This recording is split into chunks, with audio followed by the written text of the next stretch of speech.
Hi, I'm Jamal Jones, the founder and principal attorney at Jones Health Law, and today we'll discuss biomedical waste permits. Biomedical waste is the inevitable outcome in most healthcare offices.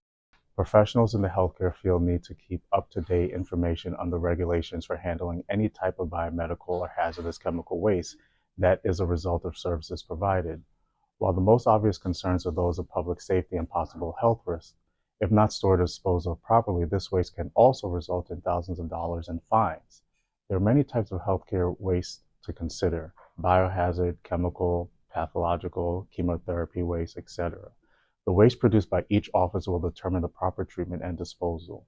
The Department of Health, along with the state's environmental and health departments, regulate the storage, containment, treatment, and disposal of biomedical waste. So, what is biomedical waste? According to the state of Florida's Bureau of Community Environmental Health, biomedical waste is defined as any solid or liquid waste that may present a threat of infection to humans. The term includes, but is not limited to, non-liquid human tissue and body parts, laboratory and veterinary waste that contains human disease-causing agents, discarded disposable sharps, human blood and human blood products, and body fluids, and other materials that, in the opinion of the Department of Health, represent a significant risk of infection to persons outside the generating facility. The term does not include human remains that are disposed of by persons licensed under Chapter 497. Biomedical waste and storage containment. In Florida, biomedical waste generated from a facility cannot be stored for more than 30 days.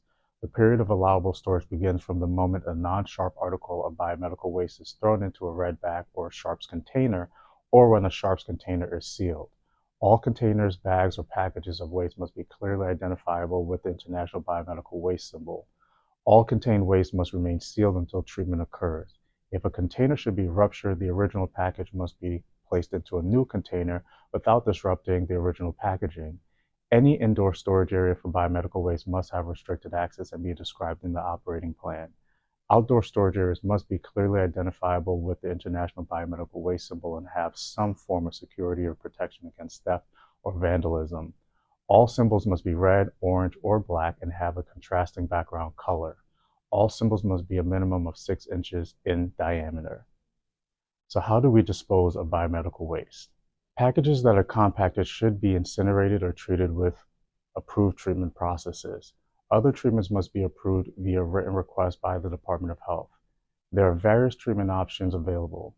Treatments by gas, steam, chemical, dry temperatures, or microwaving are all approved and available. Waste may be disposed by transporting to a sanitary sewer system, an on-site sewage treatment disposal system. The disposal systems must be approved by the Department of Environmental Protection or the Department of Health. Permitting. All facilities housing biomedical waste shall obtain an annual permit from the Department of Health. The Form DH-4089 application for biomedical waste generator permit or exemption and the corresponding fee should be submitted to the local Department of Health facility. This permit needs to be renewed annually, no later than September 30th of every year. If any facility eliminates less than 25 pounds of biomedical waste within a 30-day period, it is exempt from having to obtain permits and fee requirements. To qualify for exemption, documentation proving the weight of the waste generated for a 30-day period must be provided. After applications are submitted, the Department of Health will conduct an inspection of the facility to ensure compliance with Section 381.009 of the Florida statutes. After inspection, the department will notify the facility that it is eligible to receive the exemption. Sharp storage containment and disposal. A permanently mounted sharps container is mandated by the state of Florida for businesses that use and dispose of needles. It must be labeled with the approved phases of the International Biomedical Waste regulations. Containers must always be readily available as close to the location of use as possible. The container should be disposed of once 3/4 full to avoid any potentially dangerous contamination.